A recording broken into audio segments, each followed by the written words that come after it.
있습니다. 자, 나성범의 타구가 오른쪽 탐장 너머로.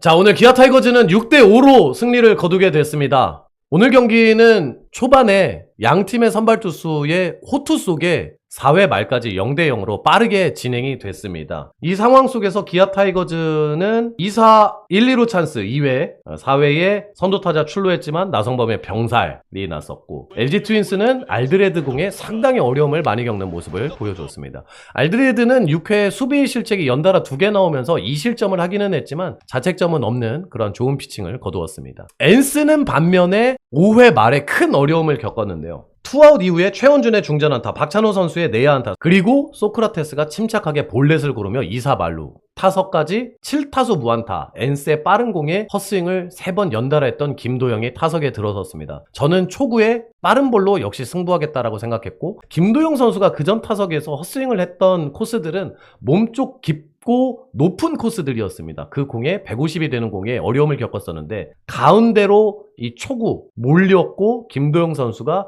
이 공에 타이밍을 정확히 맞춰내면서 오른쪽으로 타구가 갔고, 이 타구가 결국 담장을 넘어갔습니다. 그러면서 4대2 단숨에 역전. 알드레드가 6회까지 2실점으로 잘 막아주면서 7회 초에 들어갔을 때 4대2로 기아 타이거즈가 앞서고 있던 상황이었었는데, 그때까지 알드레드의 투구수는 85개. 오늘 이준영 선수도 나올 수가 없고 이미 1군에서 말소가 됐고, 최지민 선수도 휴식을 한다고 얘기했었고, 7회에도 알드레드가 올라올 것으로 보였는데 갑자기 투수가 장현식 선수로 바뀌었습니다. 장현식 선수는 이미 최근에 많이 나온 상태였습니다. 그리고 시즌 동안에도 굉장히 많이 나온 상태고요. 기아 타이거즈에서 등판 횟수가 가장 아마 많을 텐데 유사 5연투가 되고 말았습니다. 그의 자랑이던 슬라이더가 가운데로 몰리고 말았고, 박동원 선수 타격감 좋은 상태에서 이 공을 놓치지 않아서 담장을 넘기고 4대3. 이후에 어려움이 연달아 왔습니다. 문보경 선수의 왼쪽에 안타, 그리고 구본혁 선수에게 2루타를 허용하면서 무사히 2루와 3루 한 점 차로 쫓기는 상황. 지금 보시는 것처럼 더 이상 낼 투수가 없어 보였습니다. 아직 전상현을 내기에도 정혜영을 내기에도 너무나 빠른 상황이었죠. 여기에서 마운드에 등판한 건 김대효 투수. 이적 이후에, 기아 타이거즈에 온 이후에 좋은 모습을 보여준 적이 그렇게 많지 않았기 때문에 큰 기대감이 없었고, 제 라이브 방송에서도 역전을 허용하되 최소 실점으로만 막아달라는 분위기가 거셌습니다. 하지만 선두타자 박혜민 선수를 삼진으로 잡았고, 여기에서 포수 한준수 선수의 기가 막힌 플레이가 나왔습니다. 3루에서 리드폭을 넓혀가던 3루 주자를 견제사로 잡아낸 것입니다. 이렇게 투아웃. 그리고 신민재 선수는 볼넷으로 나갔지만 까다로운 홍창기 선수를 삼진으로 잡아내면서 챔피언스 필드에는 김대우 선수를 연호하는 함성 소리만이 가득했습니다. 기아 타이거즈 이적 이후에 가장 좋은 활약을 보여줬던 김대우 선수는 이렇게 오늘 시즌 첫 홀드를 기록해 주었습니다. 그 견제사가 참으로 저는 컸다고 생각했습니다. 하지만 흐름은 또 이렇게 지나갈 수가 없죠. 7회 말 공격이 빠르게 지나갔고 8회에 올라왔던 건 전상현. 사실 다른 수도 저는 그렇게 없었다고 봅니다. 모두가 그렇게 다들 또 생각을 했었고요. 8회에 올라왔는데 안익훈 선수에게 중전안타 허용. 까다로운 김현수 선수를 좌익수 플라이로 잡아내긴 했지만 오스틴 선수에게 던진 세 번째 슬라이더가 밋밋하게 몰리면서 그 타구는 결국 가운데 담장을 넘기고 말았습니다. 점수는 그렇게 5대4. 다시 한번 역전을 당했고, 어제 한 이닝에 6실점을 당하면서 승리조들 불펜들이 무너진 모습을 봤던 우리 타이거즈 팬들이었기에 상당히 이제 고민들이 많았고 쉽지 않을 것이다 그렇게 생각하시는 분들도 계셨지만, 저는 분명히 찬스는 올 것이다. 왜냐, 김진성 선수는 최근에 지쳐있고 어제 2이닝 33개의 피칭을 했던 유영찬 선수는 오늘 나오기 쉽지 않을 것이다. LG 트윈스가 8회 9회를 막는데 굉장히 어려움을 겪을 것이다. 왜냐? 우리 팀의 중심 타자들이 8회부터 나오기 때문이죠. 선두타자 김도영 선수가 2루 땅볼로 물러났지만 타석에는 최영호. 어제 김진성 선수에게 이미 솔로 홈런을 기록한 바 있었죠. 오늘도 역시 마찬가지였습니다. 기다렸다는 듯이 8회에 최영호 선수가 포크볼을 잡아당기면서 오른쪽 담장 넘기는 동점 홈런. 2경기 연속 홈런 최영호. 점수는 그렇게 5대5.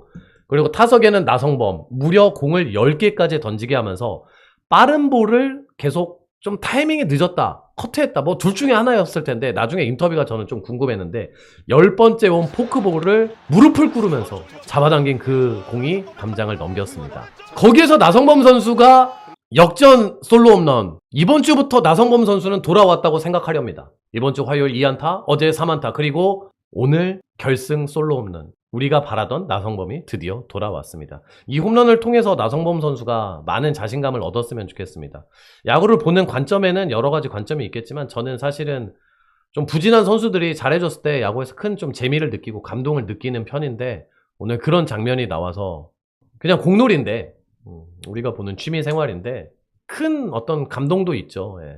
잘해줘서 너무 반가웠습니다. 예. 그렇게 기다렸던 모습이었고 그리고 9회에 올라왔던 정영 선수는 전혀 흔들림 없이 오늘 21세이브를 이렇게 달성 지었습니다. 이렇게 LG 트윈스와 9경기를 치렀고요. 6승 3패로 우위 시리즈를 잘 지켜나가고 있습니다. 주말에는 한화 이글스와 3연전을 치릅니다. 비 소식들이 조금 섞여 있긴 한데요. 내일은 황준서 선수와 윤영철 선수가 나올 예정입니다. 투수들이 많이 지쳐 있습니다. 공격, 타격에서 더 많은 힘을 내야 되겠고 잘 모르겠어요. 그 아쉬운 점을 제일 꼽자면 7회에 알드레드가 올라오지 않은 상황이 좀 궁금하기는 합니다. 왜 안 나왔는지 좀 궁금하기는 한데 사실은 그 선택이 실패로 이어질 수도 있어서 굉장히 이제 위험한 수였고 실제로 역전이 되기도 했었고요. 약간의 뭐 물집이나 예를 들어 뭐 손톱이 좀 뭐 이슈가 있다거나 뭐 그런 게 아니라면 사실은 아무리 결과론에 가깝다고 하더라도 좀 아쉬움이 남았습니다. 왜냐하면 오늘은 많은 불펜 투수들이 제한적으로밖에 사용할 수가 없었거든요. 그래서 큰 아쉬움이 있었고 최근 들어서 더더욱더 투수 교체에 대한 이런저런 이야기들이 많이 나오고 있는데 투수 교체가 참 쉽지는 않죠. 하지만 저는 이렇게 쭉 보면서 어느 정도 이해가 가는 투수 교체도 있고 이해가 잘 가지 않는 투수 교체들이 있는데 그 선택은 보면서는 그렇게 뭐 이해가 많이 가지는 않는 선택이었습니다. 팀이 승리를 거두어서 참 다행이라고 생각합니다. 또 이제 그런 점도 있어요. 저는 지금의 프로야구가 정말 10개 팀 모두가 불펜진 운영에 있어서 진짜 어려움을 많이 겪고 있거든요. 지금 실시간으로 KT가 6대6 동점이 된 걸로 알고 있습니다. 지금 방송을 하는 동안에 박영현 선수도 그런데 지금 각 팀마다 정말 승리조들이 이만저만 어려움이 있는 게 아닙니다. 뭐 LG 트윈스도 마찬가지죠. 어제 마무리 투수가 2이닝 세이브를 해야 되는 상황이 올 정도로 지금 프로야구가 다들 승리조 운영에 어려움을 많이 겪고 있는데 이 안에서 참 운영의 묘를 좀 잘 찾아주기를 바라보겠습니다. 너무 즐거운 경기였고 1위를 잘 지켜고 있어서 너무 다행이라고 생각합니다. 저는 내일도 아프리카TV에서 입중계로 여러분들과 만나도록 하겠습니다. 지금까지 기아편파 소대수였습니다. 고맙습니다.